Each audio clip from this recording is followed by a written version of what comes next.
Saya Pak Ustadz musafir ke Duri 125 km.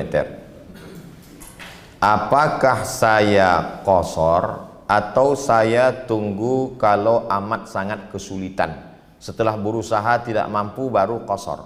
Berarti dia tidak paham illat sebabnya. Kenapa qashar? Sebab qasharnya itu bukan sulit. Sebab kalau illatnya sulit, berarti yang naik pesawat sama naik onta itu beda. Karena tak sama naik pesawat dengan naik onta. Illat qashar itu bukan sulit, tapi safar. Asal sudah mencapai safar itu, ada yang mengatakan 82 kilo, ada yang mengatakan 85 kilo. Saya memakai Al-Fiqhul Islami wa Adillatuh Syekh Wahbah Zuhaili 88, sekian.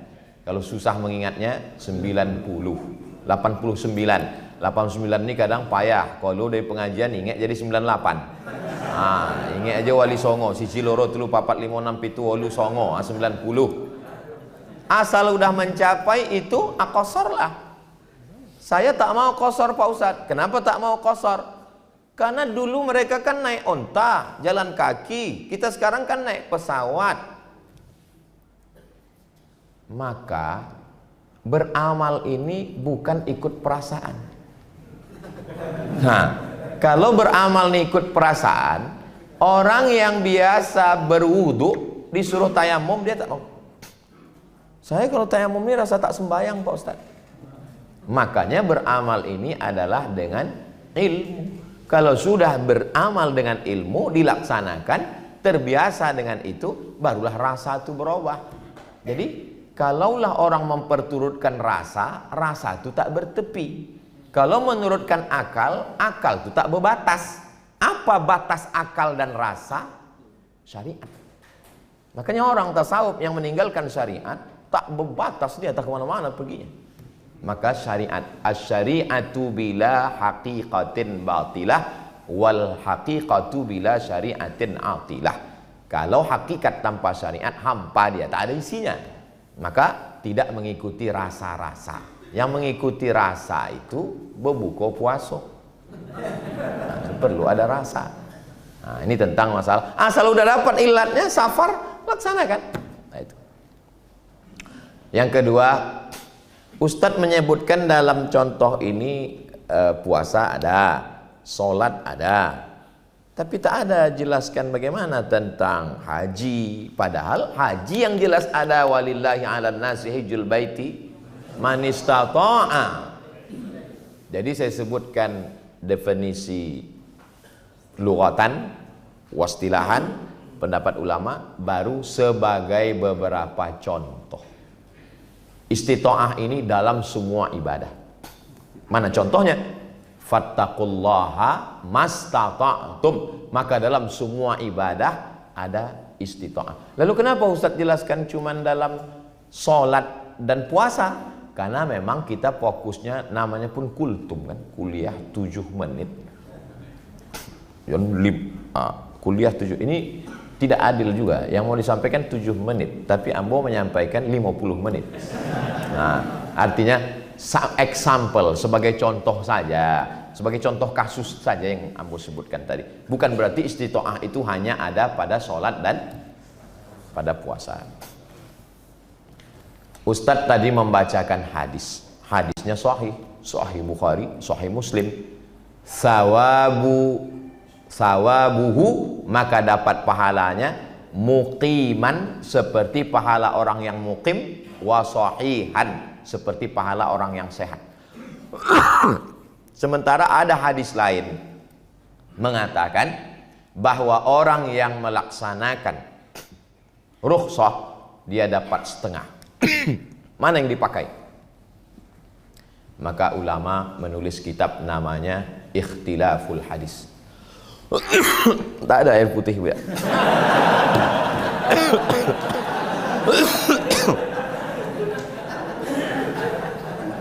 Kok kan masuk istita'ah.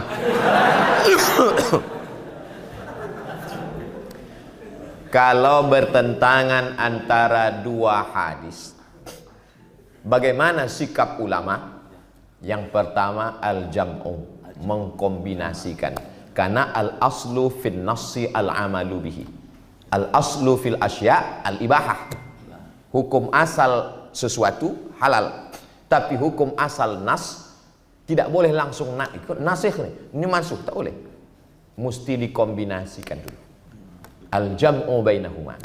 Kalau tidak sanggup al-jam'u, berarti takhsisul am, mengkhususkan yang am. Mungkin hadis ini umum, lalu datang hadis ini mengkhususkannya.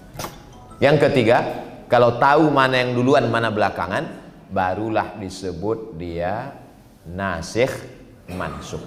Apakah hadis yang mengatakan sama pahalanya dengan mengatakan setengah pahalanya nasikh mansukh? Tidak. Lalu dalam hal ini at-tarjih, dipakai yang kuat. Bagaimana kalau ada dua dalil? Mana yang dipakai? Yang paling kuat, yang paling masyhur. Quran paling kuat. Kalau bertentangan antara hadis dengan ayat, pakai ayat. Contoh, innal mayyita yu'adzabu bibukai ahlihi. Mayat disiksa karena keluarganya menangis. Ada bapak-bapak meninggal, menangis bininya. Kata bini, datang ustadz. Bu, jangan nangis. Ibu menangis, diazab nih bapak. Ini pasti bukan Ustadz MD. Apa? Nan menangis siapa? Ibu kok. Kenapa lah bapak kau yang diazab? Sudahlah waktu hidupnya untuk azab di ibu kok. Mohon maaf ibu, bukan ibu. Kinilah matinya menangis ibu kau menangisnya je kau naik lagi. Kan? Maka hadis ini dibantah oleh Sayyidatuna Aisyah. Kata Aisyah, hadisnya yang meriwayatkannya Abdullah bin Abbas. Kata Aisyah, ini bertentangan dengan ayat wala taziru waziratun wizra ukhra. Tak pakai kok. Tapi sebagian ulama tetap memakai hadis ini karena ada asbabul wurud. Kalau sebab turun ayat asbabun nuzul. Sedangkan ini hadis ada asbabul wurud. Rupanya mayat yang disiksa karena keluarganya menangis ini sebelum matinya berpesan, beko kalau ambo mati undang grup menangis. Sebab di zaman itu kalau untuk menunjukkan siapa yang paling hebat, siapa yang paling wamai uang menangis. Antunan yang paling hebat. Maka inyo diazab bukan de uang kau menangi, tapi je inyo meninggalkan wasiat supaya diundang grup. Itu penjelasan ulama. Jadi tidak serta-merta hadis itu ditolak karena hadisnya sahih. Periwayatnya Abdullah bin Abbas ternyata ada takwilnya. Itu maka tak bisa kita membaca hadis langsung hukum. Lalu hadis ini yang dipakai, yang ditarjih, yang paling masyhur Sahih Bukhari, Sahih Muslim. Hadis itu levelnya paling tinggi Ustadz, ada dalam Sahih Bukhari, ada dalam Sahih Muslim. Yang di bawah itu ada dalam Sahih Bukhari, tidak ada dalam Sahih Muslim. Yang di bawah itu ada dalam Sahih Muslim, tidak ada dalam Sahih Bukhari. Yang di bawah itu ada dalam, tidak ada dalam Sahih Bukhari, tidak ada dalam Sahih Muslim, tapi syaratnya cukup menurut syarat Imam Bukhari dan Muslim. Siapa menyusunnya? Imam Al-Hakim, nama kitabnya Al-Mustadrak. Jadi Imam Al-Hakim kok dicarinya syarat Imam Bukhari Muslim kok dapatnya 5. Sanadnya bersambung, rawinya adil, rawinya dhabit, tidak ada syaz, tidak ada illat. Dicarinya hadis-hadis yang selamat 5 iko menurut syarat Bukhari dan Muslim, disusunnya dalam satu kitab. Maka hadis ini masuk dalam kriteria hadis sahih, tapi tak ada dalam Sahih Bukhari dan dalam Sahih Muslim. Tapi dia tetap dianggap sahih karena menurut syarat Bukhari dan Muslim. Kenapa Bukhari lebih tinggi daripada Muslim? Bukhari syaratnya lebih tinggi karena satu aja. Karena Bukhari mensyaratkan subutul liqa. Sedangkan Muslim tidak mesti subutul liqa. Kata dia imkanul liqa. Walaupun dia tidak bertemu, asal sezaman cukup. Contoh, ambo meriwayatkan hadis. Haddatsani Hamka. Buya Hamka. Kenapa Ustaz tiba-tiba ingat Hamka? filmnya tidak lama lagi diputar. Menurut Imam Bukhari, hadis Abdul Somad tak diterima. Kenapa? Karena Abdul Somad tak berjumpa dengan Buya. Abdul Somad tak berjumpa dengan Buya Hamka, maka tak bisa hadisnya diterima.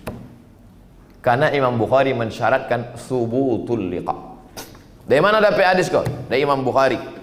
Imam Bukhari kau dapat dari siapa? Dari Imam Abdullah bin Maslamah. Berjumpa Abdullah bin Maslamah dengan Imam Bukhari? Ya.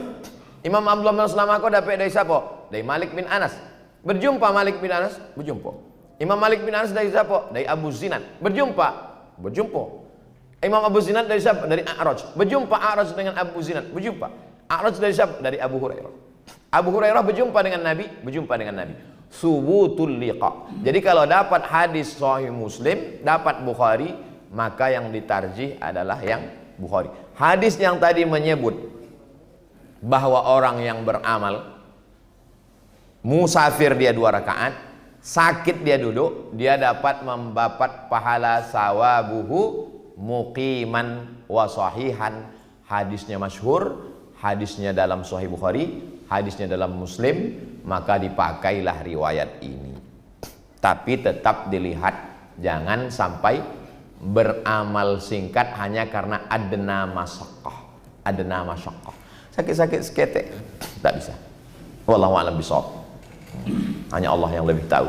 Yang baik dari bacaan awak, dan tak baik mudah-mudahan Allah mengampuni dosa-dosa awak, insyaallah. Amin. Demikian. Baik. Kita rasa cukup untuk materi.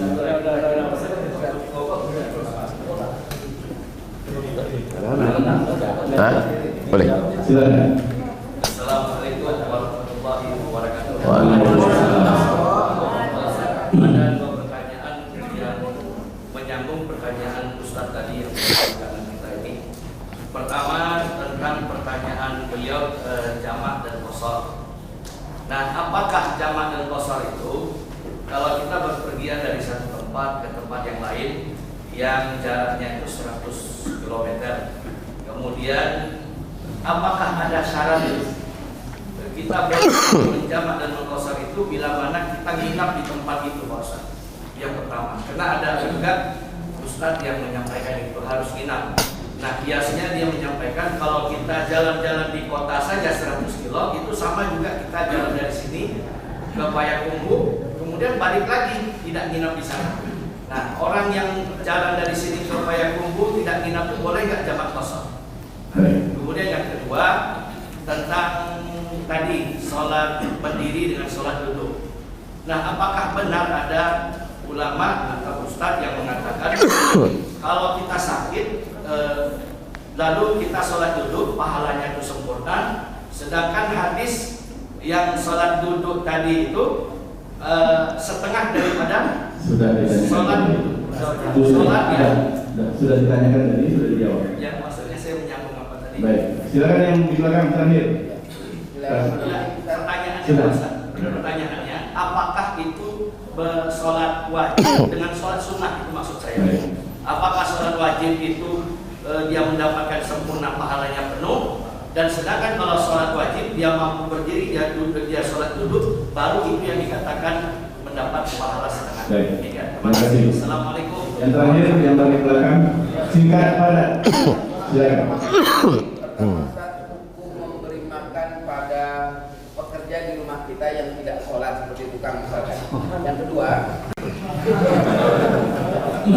yang kedua adalah di dalam hal safar, apakah lebih baik mengambil rukhsah atau meninggalkannya? Terima kasih. Baik, langsung. Innallaha yuhibbu an tu'ta rukhasuhu. Hadisnya Sahih Bukhari, Sahih Muslim, muttafaqun alaih. Sesungguhnya Allah suka kamu mengambil rukhsahnya. Menurut mazhab Hanafi wajib. Mazhab Hanafi wajib mengambil rukhsah. Tak boleh tamam 4 rakaat. Wajib 2. Sedangkan menurut mazhab Syafi'i afdal kita ambil rukhsah. Itu. Lalu kemudian Ustadz 89 km Jadi kalau ada orang berputar-putar di Pekanbaru nih, berputar. Maksudnya itu ustad cerak subuh di sana, habis itu kajian zuha, habis itu kultum, habis itu berputar jadi Pekanbaru, 89. Kalau gitu boleh lah nyo kosor.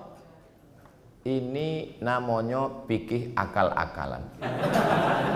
Nya ndak bisa membedakan musafir, mukim, mustautin. Tak tahu dia membedakan mana musafir, mana. Kalau orang Pekanbaru berputar-putar di Pekanbaru 1000 kilo, apa namanya? Mukim.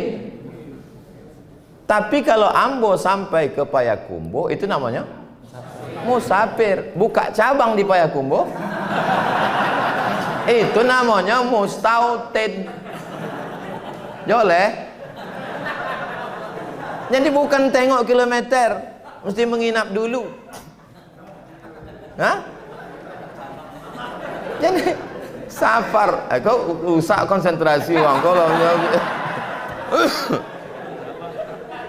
lah, joleh. Jadi bukan awak di dalam kota kau berputar-putar. Kita tetap mukim ini karena di Pekanbaru ini mukim. Walaupun berkeliling dari pagi sampai maghrib berkeliling, itu mukim dia. Ini tempat dia mukim. Memang di sini dia tinggal. Tidak di berapa kilo dalam Al-Fiqhul Islami wa Adillatuh 88, sekian 89 kalau mau dibulatkan. Kalau mau bulat betul 90. Berapa hari? 4 hari 4 malam, tidak dihitung perjalanan. Misal dari sini mau ke Padang, berangkat pagi hari Selasa. Berangkat pagi hari Selasa. Zuhur asar di jamak jadi Payakumbuh. Lalu kemudian lanjutkan ke Bukit Tinggi sampai di Padang maghrib. Maka hari Selasa ini tak dihitung. Yang dihitung 4 hari itu Rabu, Kamis, Jumat, Sabtu. Sabtu sore maghrib, Sabtu sore barulah dia tidak lagi boleh menjamak karena sudah terhitung 4 hari. Kalau payah menghitung hari, hitung 20 kali sholat. 5, 10, 15, 20. Referensi Al-Fiqhul Islami wa Adillatuh. Tapi Nabi Muhammad 19 hari di Madinah, di Makkah kosor terus. Nabi waktu peristiwa Fathu Makkah, pembebasan kota Makkah tahun ke-8, panglima perangnya namanya lupa pula, Sa'ad bin Ubadah. Lalu kemudian ketika sampai di kota Makkah 19 hari Nabi kosor terus. Nabi jadi imam. 2 rakaat inyo salam. Assalamualaikum warahmatullah. Assalamualaikum warahmatullah. Lalu apa kata Nabi? Atimmu salatakum. Sempurnakanlah salat kalian. Jangan ikut salam sama ambo. Nabi 2 rakaat, makmumnya 4 rakaat. Kenapa Nabi 4 hari lewat dia tetap qasar? Karena tak tahu bila balik. Jadi kalau ada Ustadz MDI ditugaskan Ustadz Asrori untuk satu urusan ke Jakarta, menjumpai menteri, tiket open, belum tahu kapan menemui. Sebulan di sana qasar terus. Tiket tak tahu balik. Tanya, bila balik? Belum joleh lebih.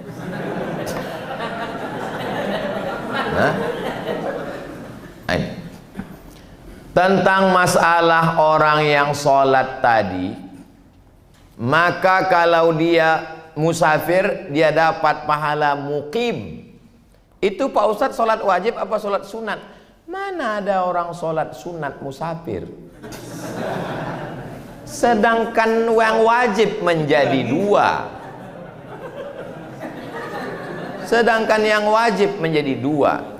Maka pahala dia sama seperti muqimun, seperti orang yang muqim. Ingat, hadis itu tidak cerita tentang orang sakit.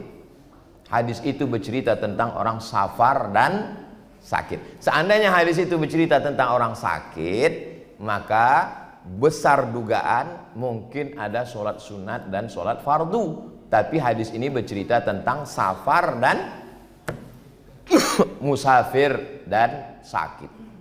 Orang musafir, orang sakit mendapatkan pahala yang sempurna. Untuk memotivasi supaya orang jangan merasa dirinya tak dapat apa-apa. La yukallifullahu nafsan illa wus'aha. Fattaqullaha mastata'tum. Ada orang berpuasa di panas terik. Ditanya sama sahabat, kenapa kamu berpuasa panas terik? Dengan berpanas-panas ini makin banyak pahalanya. Jadi rupanya fenomena orang mempersulit-sulit diri itu dari dulu sudah ada. Dianggapnya dengan mempersulit itu maka makin banyak pahalanya. Man ahdatha, siapa yang membuat-buat suatu amalan, malaisa alaihi amruna, yang tidak ada dalilnya, fahuwa raddun, maka amal itu mardud. Jadi orang yang menjemur dirinya, dimatikannya AC, matikan AC. Karena dengan matinya AC, dengan tenangnya ini berkurang pahala kita. Yang kantornya pakai AC, tetap pakai AC. Tapi bukan berarti MDI menutup ini biar supaya jangan sangka tutup ini berkurang pahala kita, enggak. Matikan AC berpanas-panasan, makin panas makin banyak pahala, enggak. Kita laksanakan saja dengan sesuai seperti tuntunan, maka kita mendapatkan pahala. Ingat bahwa pahala itu hak prerogatif Allah. Tapi kita dikasih bocoran-bocoran indikasi-indikasinya. Boleh jadi orang yang sakit itu pahalanya lebih banyak pula dari yang mukim, lebih banyak pula dari yang sehat. Karena waktu sehat dia tak sembahyang, waktu sakit itulah. Nah, itu. Jadi masalah pahala ini memang itu hak prerogatif Allah, tapi kita dikasih bocoran-bocoran. Bocoran itu yang kita sampaikan, dan itu berdasarkan wahyu dari Nabi Muhammad SAW. Wallahu a'lam bishawab. Tadi soal tukang yang dikasih Ibu memasakkan nasi uduk untuk sarapan pagi suaminya yang sakit. Ada pula adiknya yang musafir. Ada pula satu tukangnya yang bekerja memukul dinding. Memasakkan untuk suami yang sakit tak berdosa, karena suami yang sakit termasuk dalam orang yang boleh berpuasa. Memasakkan untuk adik yang musafir tak berdosa, karena musafir pamangkana minkum maridan au ala safarin. Memasakkan untuk tukang tadi sebelum tukang itu lemas berdosa, karena tukang tadi wajib makan sahur dan berniat puasa. Tapi ketika sampai jam 1 tukang tu alhamdulillah datang, makanlah, makan. Sebelumnya lomeh, selagi masih kencang pang tak bolehnya boleh makan. Jelas? Nah, Wallahu a'lam.